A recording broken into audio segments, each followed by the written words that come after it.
Xo'p akalar, assalomu alaykum hammaga.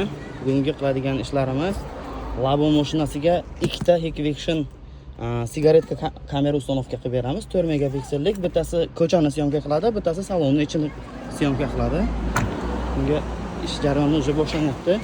Bu Nexia'mizning svecha provodalari va klapan krishkani salniklarini almashtiryapmiz. O'zi tozalab, chiroyli qilganmiz, уже almashtiryapmiz, yangisini qo'yapmiz. Bu Gentramizni luki davushi bor, nasib bo'lsa, buni ham уже почти ishi bo'ldi. Motorchiklarini polni настройкаларni qilib qo'yganmiz. Unisi Gentrani rushnoy motorchik ishlamayotgan ekan. Xudo xolasa ko'rib beramiz. Nasib bo'lsa, chiroyli qilib tozalab, hammasini yaxshilab uстановка qilib beramiz.